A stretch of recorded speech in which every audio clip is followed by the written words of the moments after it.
But I've learned a lot more about them as people to try and paint this picture of, who they were and why were they so determined to continue when they were like playing before nobody.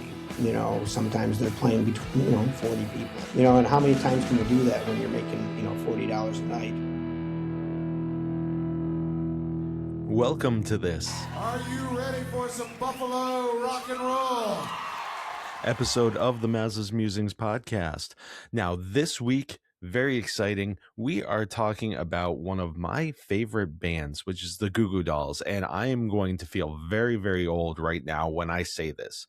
The Goo Goo Dolls are now this year going to be marking their 40th anniversary as a band. Yeah, they were first formed back in 1986. And now they didn't have their first release until 1987, I believe.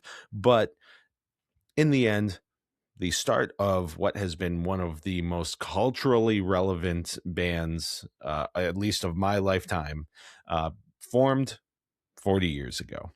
And to mark this, I'm talking with Mike Rizzo, who's an author originally from the Buffalo area, where the Goo Goo Dolls are originally from.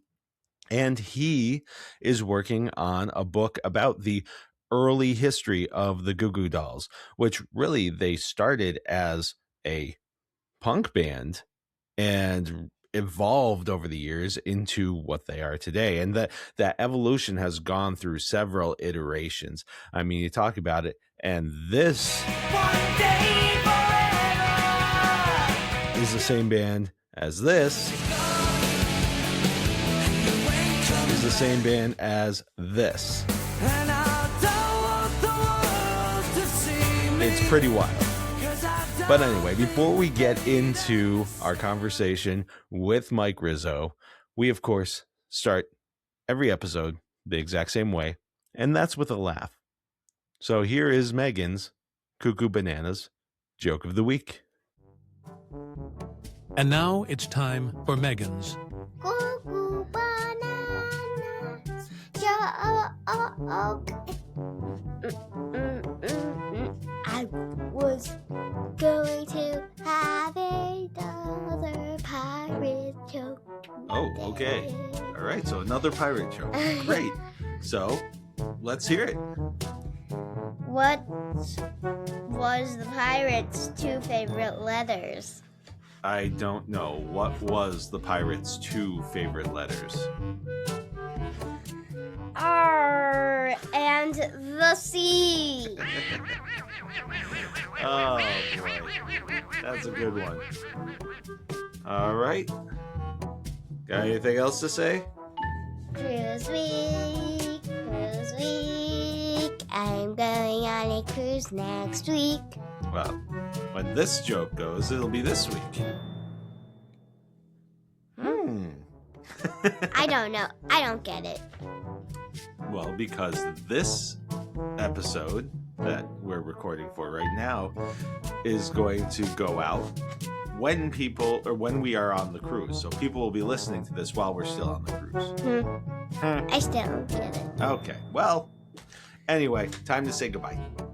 Bye bye, kitty cat. I love kitty cats and cruise weeks. All right. Well, we're going to keep things short with this Maz's Mickey Minute. And really, I'm throwing it to you guys. Donald, wake up! It's showtime! Don't forget the orchestra! Ah, there you are. And just in time. Mom says there's even more magical stuff now.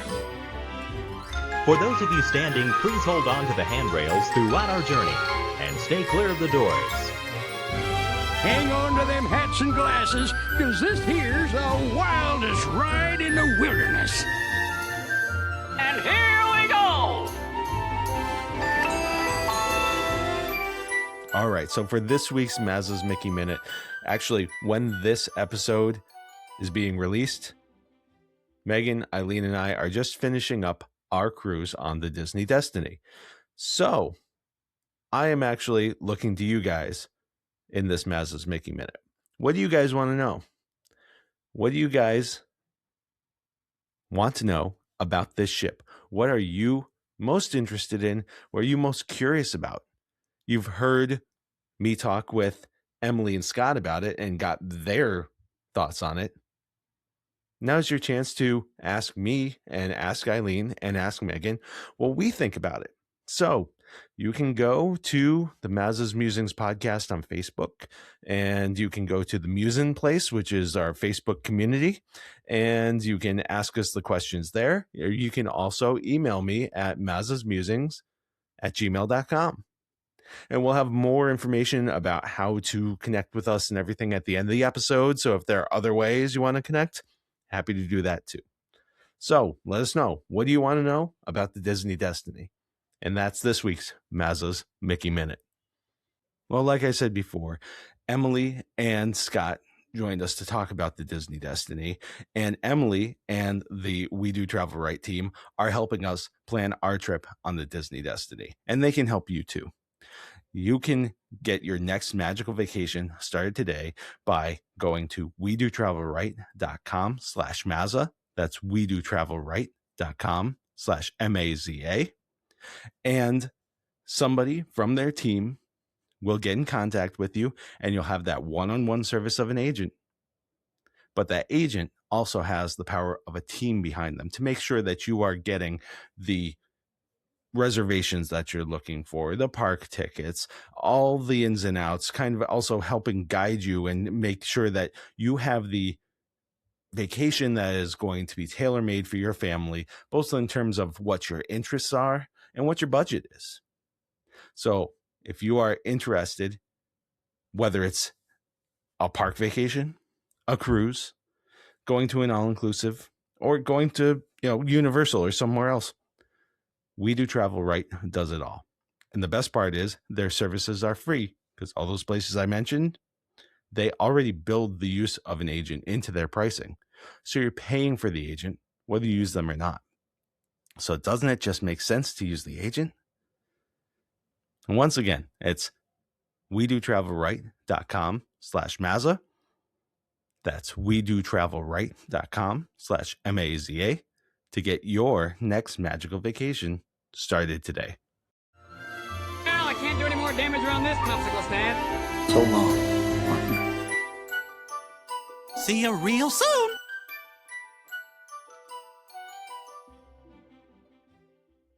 All right, now let's get right into that main topic with Mike Rizzo. And we'll talk about the Goo Goo Dolls. All right, I am here with Mike Rizzo, and we are here to talk about one of my favorite bands and really one of my favorite topics to talk about. I'm not a huge music aficionado, but the Goo Goo Dolls have been a major part of my life, having been an angsty teenager in the mid 90s. Yeah, and we're here to talk about a very exciting and interesting project that Mike is working on. But before we get into that, Mike, I always give the guest an opportunity to introduce themselves and give a little bit of their background. So if you'd like, you can fire away. Sure. Thanks for having me, Chris. Appreciate it. So I'm originally from Buffalo, New York, and lived there for most of my life. And started writing in the mid 2000s, released my first book. And then I've written about 14, 15 books, primarily history books, almost all of them about Buffalo, even though I have moved to the West Coast now. That's my passion. I love Buffalo. And I know a lot about it because I spent most of my life there and studied a lot about it, and really like history. And, wasn't not in school, but after I bought this old 1895 house, it just triggered something in my head, and I started writing history books. And it's kind of what led me to where we are today. So, what we're going to talk about. So what are some of the other titles or subject matter? I know you said Buffalo, but is there anything specific that really you focus on when you are getting into topics? No, I am. When it comes to that, an idea just shoots into my head, and I'm like, oh, yeah, let's work on that. I'm Italian, and I had dated this girl who actually is part of this story too. And for whatever reason, she told me that if I remember correctly, she told me that she was related to like the mafia boss from the 1960s, 70s. So one day I'm like, hey, let's look into that. So I was doing some research on that and ended up um, writing first writing up ended up writing a book about Polish gangsters in Buffalo, and eventually I did mafia tours in Niagara Falls and Buffalo, and then I wrote the Mafia book, which is my best-selling book still today. I released that in 2012. But I've written about retailing history and the Polish and Italian gangs, and did some photo books about old buildings in Buffalo, and I did a three-book series, novel series, because I was a bike messenger for 7 years in Buffalo, and that story alone is kind of boring. So, but I had some little stories to tell, but I decided to mix them with being a bike messenger and mafia. So I like retold some mafia stories and threw the bike messenger stories in there. So that way I got to tell it and make it a little interesting. But yeah, that's kind of the stuff. And like this book that we're going to talk about today, it was just popped in my head. I'm like, oh, let's do that. So that's kind of how I work. Yeah, I was going to say, this was something that, being obviously the Goo Goo Dolls being one of the major pop culture kind of exports from Buffalo, it seems like a perfect fit with some of the other things that you've done. Yeah. I seem to recall I was looking back at, I actually discovered your project here from the Temple of Goo, the website. And you mentioned that you saw the Goo Goo Dolls back in the 80s, the first time, I Yeah. believe. Yeah, this same girlfriend here, she wanted to go. So I'm from the first ring suburb, but I'm a suburban metalhead. So I meet this girl who was from the boonies, but she was going to Buffalo State College in the city, and she was actually more worldly than I was, and she wanted to go to the Continental, which was the new wave punk club in Buffalo.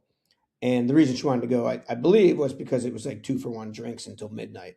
So, so it was like I just looked it up today. I was trying to figure out. I'm pretty sure it was probably 1987, maybe 88. We went there, and that was the first time I saw the band. They had two floors, and one floor was a dance club. So I'm pretty sure that's where we hung out, because I didn't know the band, but I knew that they were there. And one time, another time we went there, I asked who was playing, and somebody said, the Goo Goo Dolls or the effing Goo Goo Dolls were playing. So I knew about them and I'd heard them, but I didn't become a fan for a couple albums. But after that, then I became a big fan. Yeah. So when did the fandom really start for you? It was definitely by their third album, "Hold Me Up." That's when I bought that album, loved it. I mean, loved it like crazy. 2 days in February. I don't know Mhm. why. That's like really their first really ballad, and that song just clicked with me. I probably played it 1,000 times. Um, and that album was great. I loved it. So then I bought the other two albums, and just kept following them after that. I didn't see them in concert a lot of times. Um, I saw them a couple times. I know I saw them with Bush when they were on their way up, when Name was coming. And I might have seen them one other time, maybe with Motorhead in Buffalo. But then I didn't really see them. I listened to music. I was an adult. I had a family. Working a full time job, so I wasn't going to clubs and stuff at that point, and hanging out in concerts like I did in the '80s, where I was going to concerts almost every week. So yeah, so I didn't see them a lot of times, but I would buy every album. I'd read about them in the newspaper and stuff. So I stayed up to date with what was going on. Yeah. So my first exposure to them was, through the radio. Name was probably the first thing that I heard from Hmm. them. But the first album that I actually bought, and it was actually by accident because they were all out of A Boy Named Goo, was I bought Superstar Car Wash. And so Oh, that's how I kind of got my, full on baptism into the Goo Goo Dolls. And then obviously the mainstream success of things like Iris just mhm. kind of vaulted them into an entirely different kind of stratosphere. Heck, Yeah, Iris is still on certain charts in the top 10. So yeah. there's been a lot of staying power for Hmm. this group, and really a really interesting evolution from where they began to where they are now, from the very early days playing the club scene in Buffalo. And now I'm not a historian at all. Can you confirm the rumor that I've heard in the past that their original name was in fact the Sex Maggots? Yeah, it was. It was. It wasn't for very long. It was. I think it was Sex Maggot. They added an S to it. They played a few dates like that, and then some club owner, probably the Continental or something, said, "We're not going to put that on the marquee, so you better change your name." So that's how that happened. And Superstar Car Wash, one of my favorite albums of all time. That's one of those I'd take to a desert island with me. I love that album. But Yeah, you talk about uh, albums that from start to finish, there's not a mhm, track that you're skipping over, and yeah. that's definitely one for me. Yeah, for sure. And so you mentioned Name also. So I was dating a different person at that time, and Name was in Buffalo. You could hear it, but I was driving from Buffalo to North Carolina, and I heard it on the Mhm. radio, and I'm like, they're gonna make it. Something's happening. The band is going somewhere. So it was pretty cool, and that's one of the things I found doing this, that there were just so many people that were rooting for them, especially in Buffalo. But people were rooting for them and helping them and making it so they could get to where they eventually got to. Yeah, it's funny that in some ways, and I'm sure that this is the case for a lot of bands, but there seems to be kind of an underdog kind of story here. I think it was the Tiny Desk interview that they did. They were asked about, well, how'd you end up with that first record label that you really gained some steam with? And they were just like, well, they were the only ones that said yes. Hmm. So Yeah. um yeah, so getting into you're approaching this book, and your focus is on these early years, and I'd Hmm. imagine that that's got to be a lot more challenging nowadays. They've done so many interviews, there's so much, Hmm. for lack of what better word, data to draw from. But when you're looking back at those early years, what are the kinds of things that you are seeking, and how have Hmm. you kind of been trying to unearth some of these hidden gems, so to speak? Hmm. Yeah, that is, as a writer of history, that is like one of my favorite parts of writing. It's digging and doing the research and trying to find all those things. So my last book, called 15 Minutes, was about an art controversy, a public art controversy in Buffalo. And that was the first time I ever did actual interviews for a book, because most books are everybody's dead, or I'm not going out to interview any ex mafia guys or anything. So I yeah. So that was the first book that I found people and I talked to. So with this one, every time I start a book, it's just kind of scatter everything. I just throw stuff all over the place and I try to figure out where I'm going. And so I started to find people. Artie Kwichoff, their first manager. I've talked to him dozens of times. And the guys were, they were regular guys in the band, so they drank and did their stuff. Artie did not, never has, so he remembers everything, which is a big bonus. Talked to Armin Petrie, their early producer, um, and what I started doing was because I'm using, especially in the early days, they played with hardcore and thrash and punk bands, and so I'm using all of those bands too to tell this story. So what I've done is any band. First of all, I built the most complete performance history that I could find. I searched newspaper ads. I searched set list, dot f or dot whatever it's called, and other sorts like Temple of Goo and a site named Goo, where they have tons of those. And I've done searches and I built that. So I've got a list of all of the early shows that I could find. And then I started looking at all the bands, and I know what I'd go is, okay, so they played with this band. Okay, Wikipedia, who was in this band? Okay, is this person still around? Oh, here they are. Oh, they have an Instagram account. Hey, how's it going? I'm writing this book. Do you remember playing with them in 1988? And that's what I've been doing. I've contacted at least 200 people so far. And a lot of people give me comments. They'll give me quotes. They'll be like, "Oh yeah, I remember we did this, or we played at this bar, or this club, and yeah, this was this happened, or So that's what I've been doing, and I've been using that and building that. And then some other people, one guy I just talked to, Chuck Root, um, and also what I would do is the back of the CDs or the albums, you go and you read all the fine print, and it's like, oh, thanks to this person, this person, this person. Okay, who's this person? And I'd search those people up. And I'm still doing that every day, still contacting people. I did 2 interviews this week. I'm supposed to do another one today. So I'm constantly talking to people who then give me other names of people. And I'm like, oh, yeah, I never talked to that person. I never heard of them. And if you find out that they knew all kinds of things, or they were friends with them, or they did something, they were in a band that played with them constantly, and you don't know, you just know the band name. And so that's really how I've been building it. And I'm focusing on the early years from the inception to fame.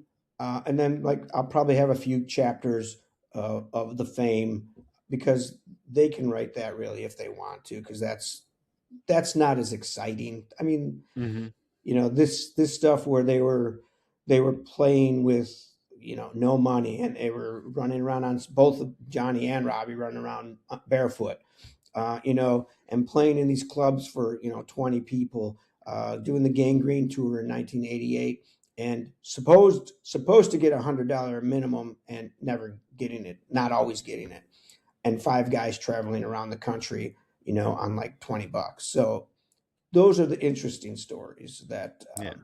that make this. And then, like I mentioned earlier, all the people that helped them along the way, people that loaned them money, they had their equipment stolen twice.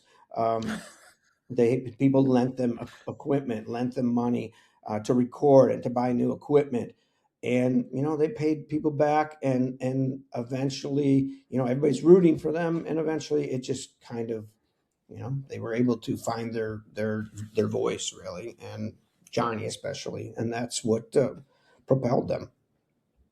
Now it's got to be, the internet age just has to have helped this so much in terms of not only being able to connect with people, but even things Mhm. like finding newspaper archives and things like that, Yeah. instead of having to, go through microfiche and stuff Mhm. like that, especially you being in Seattle now, and a lot of these resources being in Buffalo or around Buffalo, likely. Yeah. The internet age must really, really help this process. It does, and it's even helped my writing in general, because I mean, when I started in 2005, there wasn't nearly as many resources on the internet. Like newspapers.com. I don't even know if it was around back then, but they didn't have a billion newspapers or a billion pages at that time. Now you can go in there, Mhm. and like the whole Buffalo News is in there from going back to 100 years. Makes it a lot easier to search for specific things. Unfortunately, like for one, I forgot what it was, but they were listed playing it in some city as the Go Go Dolls. So, when you're searching for Goo Goo Dolls, you don't find Go Go Dolls. So sometimes you got to do, different things. I also use, again, the internet. Billboard has their own site that you can search. So you can look for chart information and you can look for articles. But also, there's another site, World Radio History, I think it is, and they have the Gavin Report, which was a big college music magazine. So you search for that because they were on those charts back in the early days. And then Billboard is also on there too. So there's a lot of great resources on the internet that probably weren't around 15, 20 years ago that would have made this a lot harder, just making phone calls and talking to people. But this way, a lot of times people they'll shoot me an email with comments. There's people that used to be in bands that are lawyers now that they're like, oh yeah, I love that time. And here's a story, so it's definitely made this project probably a lot easier to do. Now, the Go Go Dolls story kind of reminded me of something. I was doing a little project. I was working at a local college here in Western Massachusetts, and we had heard a rumor that before they hit it big, Aerosmith had played like at their, some kind of party or something like that. Mm-hmm. And so I was going back through the old yearbooks and stuff like that because somebody said, I swear there's a picture, this happened, and I couldn't find it. And it turned out that the band was so unknown at that point that they had spelled Aerosmith like, an arrow, like a, out of a quiver. So, Yep. Eventually I found it, but it's the same kind of thing that it's just like, even when you know what you're looking for, sometimes the person who put it there didn't know what they were looking at the time. Yeah. So there has to be so many of these little things that one of the things you're doing here is trying to make sure that things are not lost to time, but so many times people didn't necessarily realize what they had, what that ticket stub was, or what that poster was, so now they look back, a lot of times I'd imagine people are just like, man, I wish I still had that thing, or so as I know that you've been trying to get a lot of different kinds of resources, whether it be, t-shirts or posters or whatever, but some of these, the actual physical media, have you found that is challenging to get your hands on? Yeah. And to go to that too, I had an original Superstar Car Wash t-shirt for years that eventually I just got rid of. It's like and I look back and I'm like, oh, why didn't I save, things like that. I had tons of concert shirts from the 80s. I'm like, but you grow up, I guess, and you're like, I don't need that. I'm not going to wear that anymore. But there are several people online that have been collecting Goo Goo Doll stuff. I mean, they go out of their way to find this stuff and pay for it and keep it. But I have found, so going through photos too, especially promo photos and press photos, I look for the photographer, and then I'll search them up. And I found some that like they'll do a photo shoot, and maybe the label or whoever will buy one or two photos, and the rest that they still own the rest. So I have found some that have never seen the light of day, which is going to be cool. But yeah, the goal of the book is to have close to half photos, and everything from t-shirts to flyers for the old gigs to, album covers to photos of the band, either playing or, press photos, staged photos. So, but it has been, photos especially have been the hardest thing to track down. I have bought some stuff. I bought an old Cram the Van from 1988, Cram the Van T-shirt that somebody online is selling. So they must be making recreations of it or reproductions. But I found like stuff like that, and I've found some old CDs and stuff, and some promo ones that I purchased, and a few photos that I found. Newspaper photos and stuff, but a lot of it is hard to find, and that is the biggest challenge doing that. Other than putting the story, right now I'm just putting the story together, trying to get the timeline and quotes and stuff, and then I have to go back and finesse it and make it, more palatable and enjoyable to read. So it's not just a timeline of we did this, we did this, we did this, we did this, but have a nice flow to it. Pushing definitely going to be over 100,000 words. I'm at almost 90,000 now, and I'm not. It's probably going to be well over 100. But after I edit it, it'll come down a bit. But I still think it's going to be somewhere in that range. So, what is the? Do you have a timeline in your head as to when you want to have this completed, or at least like, okay, I've got everything that I need here, and now I'm gonna start editing in earnest? Yeah, I'm writing every day. I do almost 2,000 words a day now. I took a break for a long time and then came back to it. And since probably December, I've been writing. But since last month, January, I've been writing every day. I'll wake up before work, sometimes an hour or two, write. I get some time during the day so I can get maybe another hour of writing in. So the goal in my head is it was winter to have it done, at least have the first draft done. And I'll be pretty close to doing that by maybe by the end of next month, having that first draft. Then start doing an edit on it. But it's like every time I think I'm moving ahead, like I was up to like 1992 or 93. Then I talked to a couple people, so then I had to go back and start adding more other stuff and then searching more other things. And then I'll go back to the beginning and I'm like, oh, I forgot to do this and this and in 1987. So then I start doing some more editing there and adding some more stuff. But the goal after that would be to try and put together a good hard close to done-ish copy. Then I'm either going to maybe before then I've got a list of publishers I'm gonna try, but I still am pushing towards maybe doing a crowdfund because I want this to be a full color 400 page book with half photos in it, and that's going to be a hard sell for a lot of publishers. But I think that doing like a Kickstarter or something with, a paperback and a hardcover option, maybe some special things that you can't get. Like I've got an interview from someone that was on a cassette they sent me, and I was able to digitize it.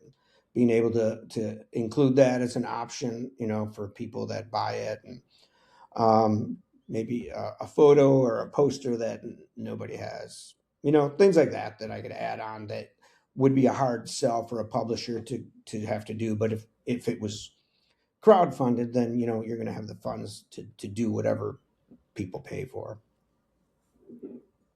So without, I mean, obviously you're talking, large amount of information here, and I don't want to give away things that are going to be in the book too much, but is there anything that you've come across in your research or anything that was something that was particularly surprising to you, or that you were just like that nugget is just really, really interesting and I didn't expect that?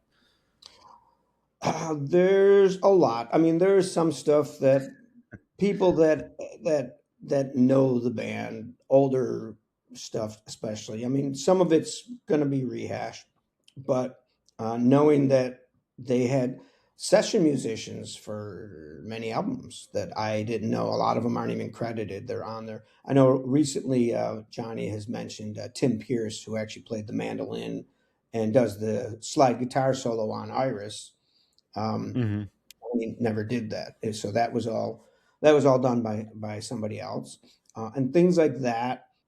Finding out some of the stories, finding out more details about why they kicked George out of the band originally, because that was kind of like a hush hush thing, and they still don't usually talk about. Nobody will talk about that. So Right. I did find out a lot more details about how that came about. So I'll have some of that stuff in there. I've talked with friends of theirs from the back in the day, and So I've learned a lot more about them as people to try and paint this picture of who they were and why were they so determined to continue when they were like playing before nobody. Sometimes they're playing between 40 people.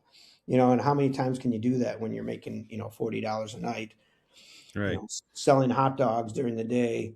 There's only so long that people, the story was that Johnny was constantly wanted to quit and was just going to go and be a plumber, and that was something that he constantly did because it's a lot of pressure to try and Hmm.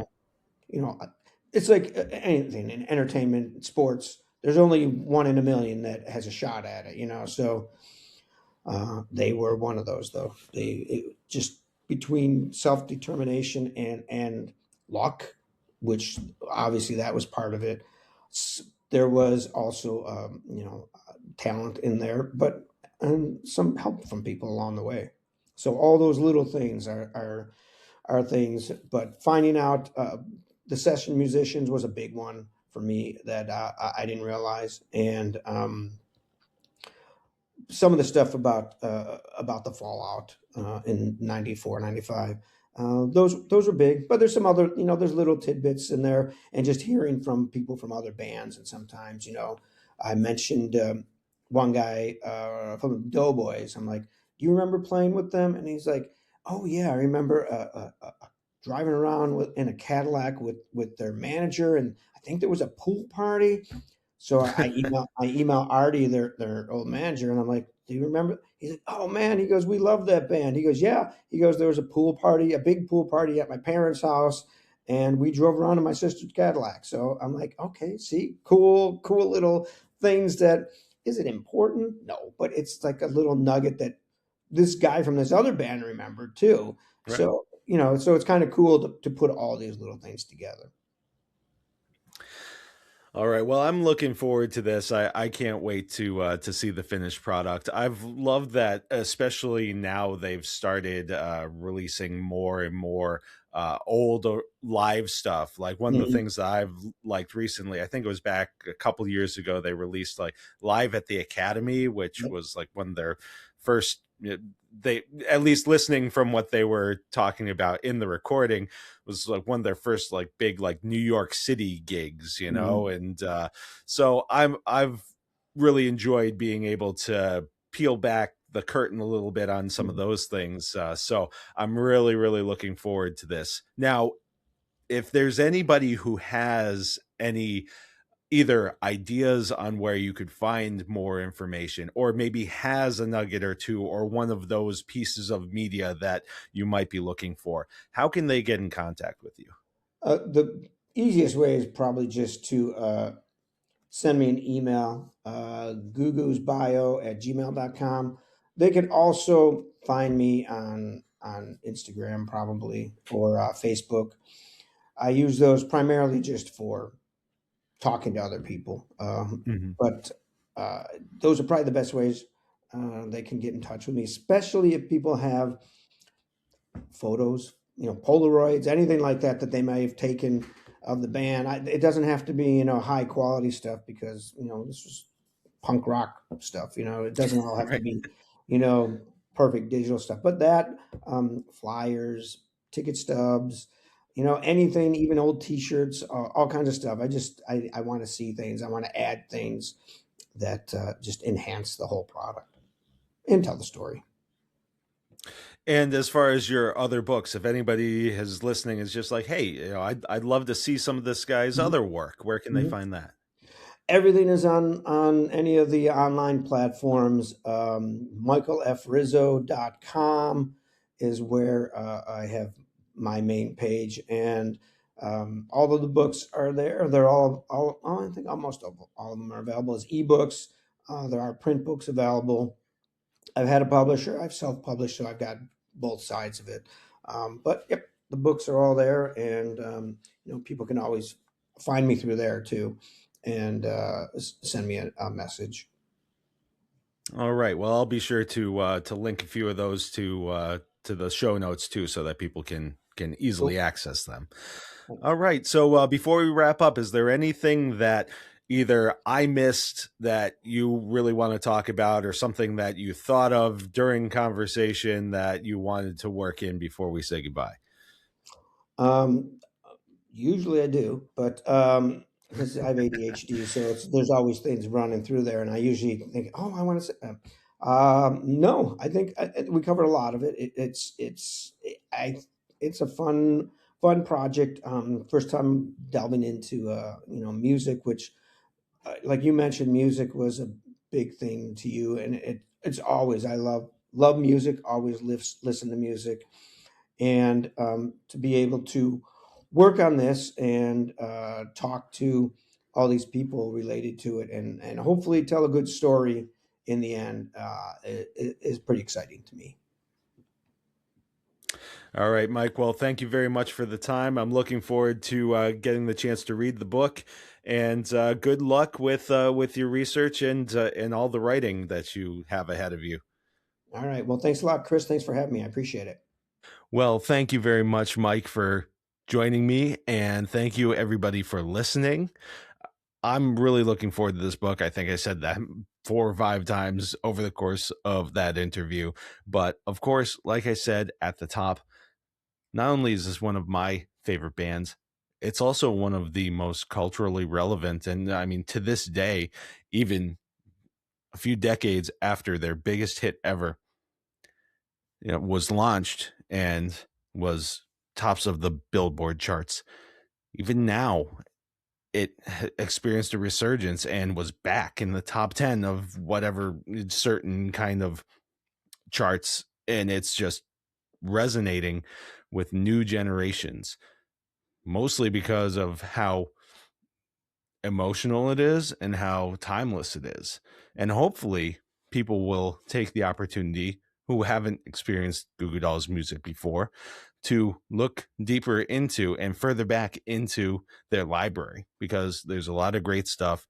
They're still putting out new music, but a lot of their older stuff is really what hits home for me. So anyway, if you are looking forward to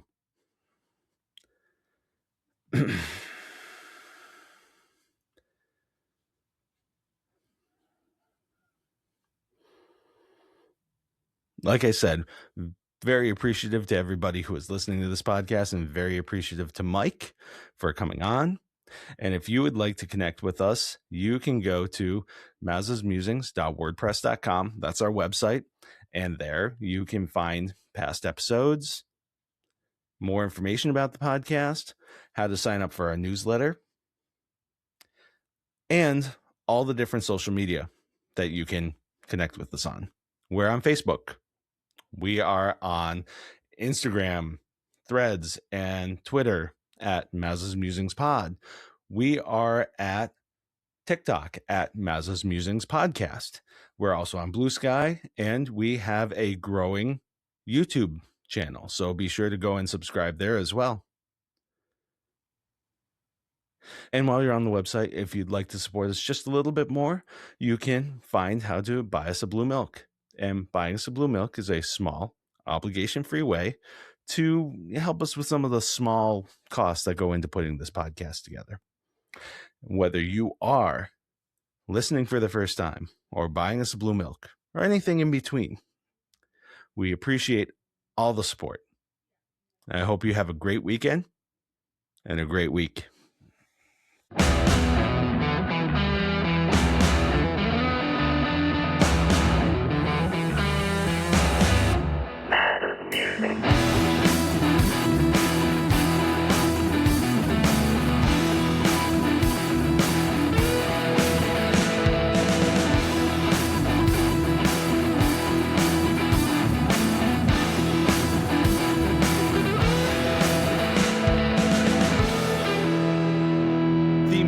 For the Maz's Musings podcast is brought to you by Hi Dad Soup. Check them out at Mickey and Minutes on Instagram.